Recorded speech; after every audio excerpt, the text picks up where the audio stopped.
It's coming on, it's coming, football's, etc, etc. Hello, welcome back to another video. I will be doing videos during this World Cup. England, of course, have just played their first game of the 2022 Qatar World Cup, and they were very impressive. Actually impressive. You are allowed to say that. I know people go, it's just Iran, and you're not allowed to enjoy anything that isn't a game against one of the best sides in the world. But you've got to genuinely admit it. England were pretty damn good, and they deserve the credit. So I'm going to give them some credit because I was genuinely impressed. England have just won 60. We'll be talking about that. I would like to say, don't forget, if you want to stay ahead of the game with the World Cup, download OneFootball. That all the goals will be in your pocket. All the updates. You can support and follow your national team of choice. You can download it by clicking the link in the description below, which helps support the channel. Of course, there'll be all the breaking news, all the goals, everything you need to know about the World Cup will be over on OneFootball. So get it right now. Download it to your phone. It's free to use. It helps support my channel, and it is wonderful. Goals in your pocket, OneFootball right there. Look at that beautiful app. Look at it there. Go and click that right now. It's as beautiful as a Jack Grealish celebration, you know. But yeah, I was quite impressed with that England team. Honestly, I went into that wondering how we were going to line up and so on, and wondering if it was going to be a difficult day or not. I know Iran are only Iran. I know people want to put them down, but as Turner's just pointed out in the chat, they are ranked 20th in the world. They're a solid team, man. They're a solid team. They are a decent team. They're not Argentina, they're not Germany and whatever, but they are still a solid team. It's the kind of team that England in the past, Costa Rica, Tunisia, have made hard work of. Even when they battered Panama at the last World Cup, they still only got by in that game because of set pieces. So England have traditionally not been very good in these kind of games, but this England side, I've got to give them credit, man. They were genuinely impressive, and I think it was a good performance. I mean, Southgate, I've been a bit critical here and there, but you got it right. The team that you picked today looked good. And this is the team that he played. Pickford in goal. Kieran Trippier. John Stones alongside Harry Maguire, quite controversially. Luke Shaw. Jude Bellingham, Declan Rice. Bukayo Saka, Mason Mount, Raheem Sterling, and Harold Kane there. And it was a good team. It really was. Statistically, England were impressive, as you can see. It was very much all England's game. 13 shots with 79% possession to their 21. So that is a very good domination, basically, of the ball. Pass accuracy of 90%, 796, basically 800 passes to their 200. England were really impressive, and they thoroughly deserved this victory.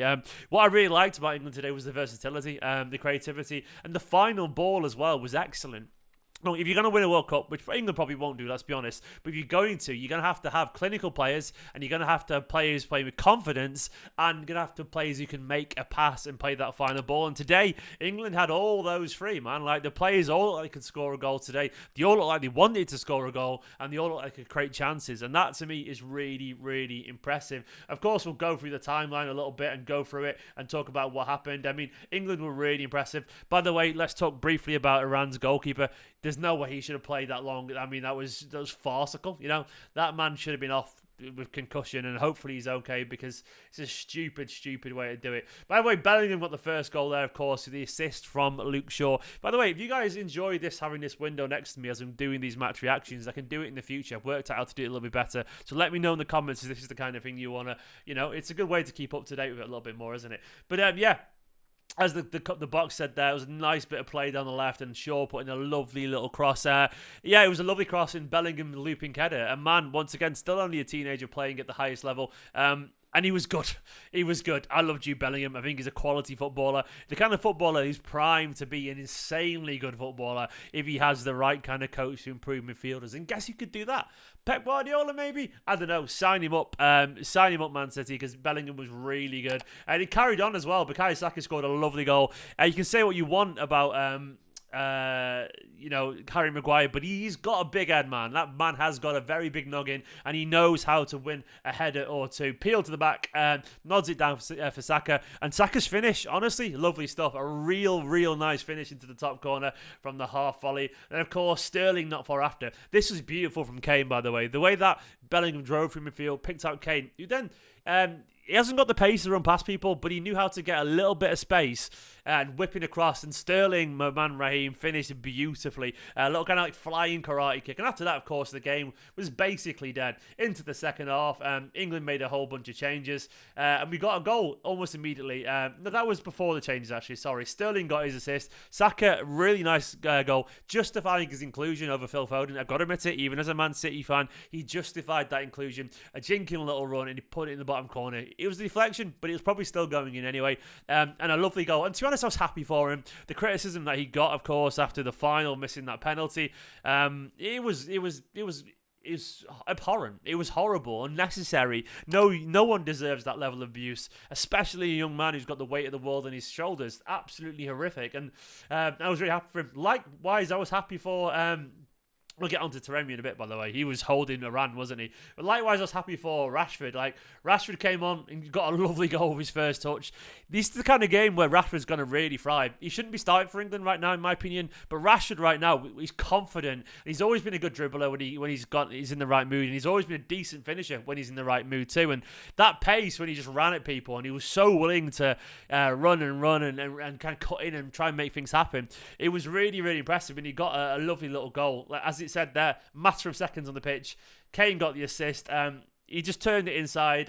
Who was it? Mahrami, and put it past the keeper. Lovely, lovely stuff. And very deserved. And he kept going as well. He kept doing that. And of course, the most wholesome moment so far of the World Cup, in my humble opinion, Super Jack Grealish, man. He got his goal, and the celebration was what made it a particularly special moment. Now, the backstory of this, about a month ago, Jack Grealish met a young football fan, a young City fan, I think, called Finley, who has fortunate cerebral palsy.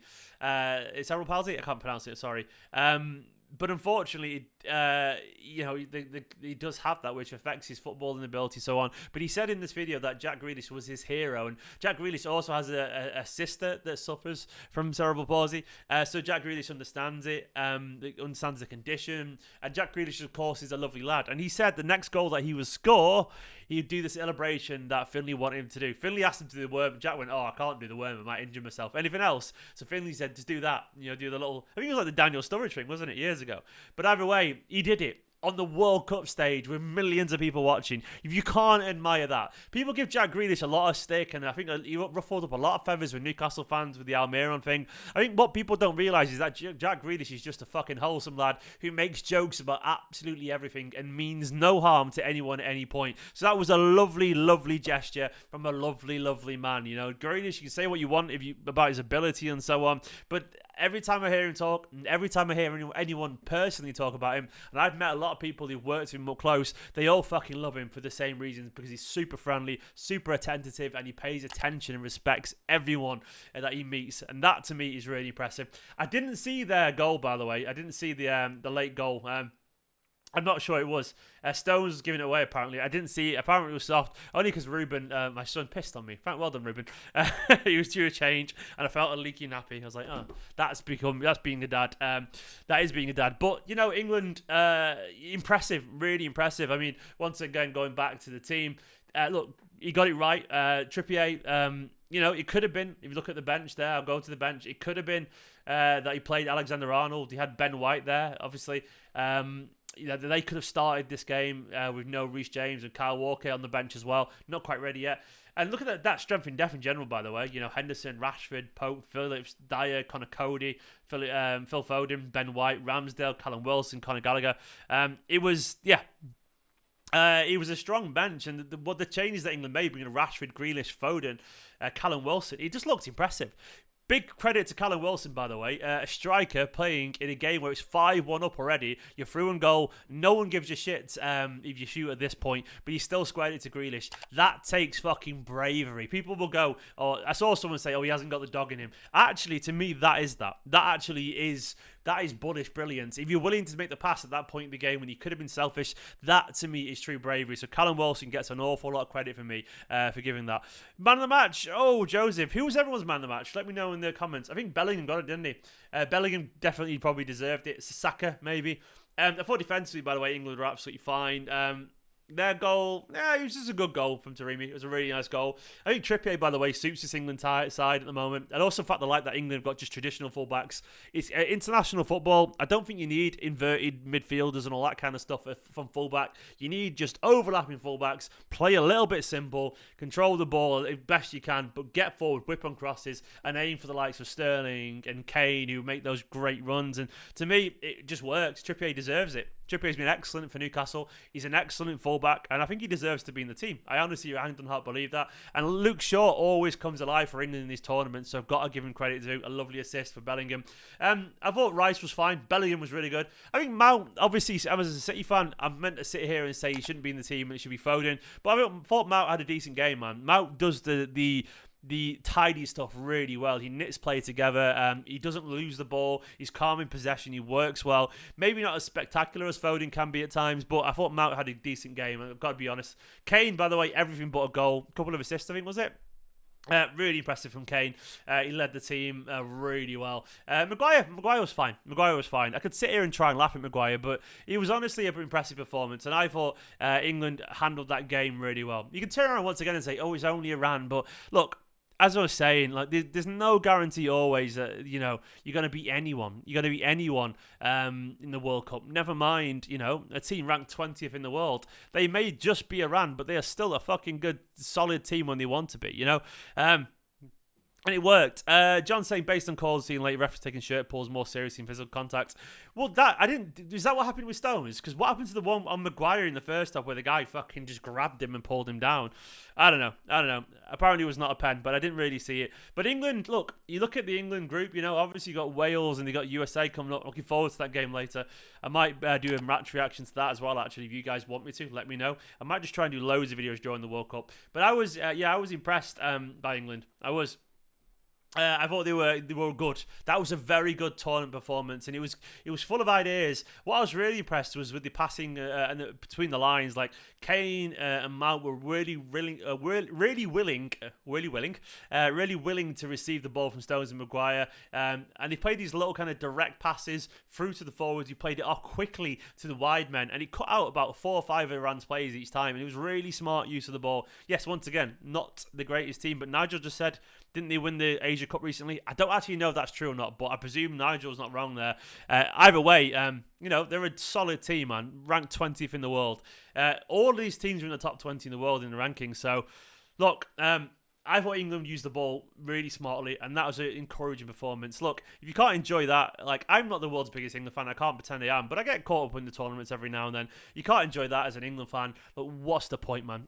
You're right about we not play Clash yet, but still enjoy it, man. Still enjoy it because it was good fun. It was good fun, and the change could be useful. I really love seeing Phil obviously get on the pitch, and of course, Jack as well, and Jack scoring in the World Cup. Hopefully, we'll see Phil a little bit more. I would love to see Phil ahead of Bellingham Rice. It'd be really nice. I think he'd be great, creating a few chances here and there. He will get his moment at some point, I'm certain. I understand why Southgate went for what he did, but I'd still love to see Phil there. But either way, I thought that was an impressive performance. How's everyone feeling about the Netherlands-Senegal game? I'm probably going to pay attention to that as well, I reckon. I might even do a video afterwards because I'm enjoying the World Cup so far. Obviously, there's all the controversy surrounding it, but the actual watching games, I've watched both of them so far, and I've enjoyed just watching football without the stress of Man City hanging over me, And there's nothing wrong with that. I thought, England were good, man. I'm just reading now my friend Umir saying about Sterling's involvement. Saka's second, it was good. I actually agree. His ability to link up with people and pull them out of space. Sterling's always essential for England. You've got to play him for England. He's just one of our best players for England. He just is. I think it should be a good game, Holland-Senegal. I think it should be. It's a shame no Mane. Mane would have made this game interesting, wouldn't it? He really would have made the game interesting. It's just a bit of a shame, in my personal opinion. But it is what it is, unfortunately. You can't always allow for things like this. But yeah, good stuff, man. Good stuff. I enjoyed it a lot. It was a good game. So I'm going to watch Senegal now, I reckon. England, we don't know if football's coming home, but we do know that England have got a good side with loads of room for improvement and a manager who right now deserves the credit that I've not necessarily always been giving him. It's a good performance and a really impressive start against a tougher than they look Iran side, actually. They didn't have a good game here, but they are often tougher than they look Iran side. And the conditions, once again, the humidity, all the noise surrounding it and all the controversy in the press, England could have easily buckled here, man. They could have buckled here, but they didn't. And I'm really impressed with them. Good start. And it's coming home. Fingers crossed. It won't be. Guys, download OneFootball once again. Thank you for watching this video. If you want to see more of these World Cup little roundups, I will carry on doing them because I've got to talk about something on this channel, man. I want to talk about something, you know? I want to talk about something. Thanks for watching. Don't forget to give this video a like, subscribe to the channel, and I'll catch you later maybe for another video. Maybe for the US versus Wales in a bit. I might even do one for the Netherlands-Senegal game as well. Bye-bye!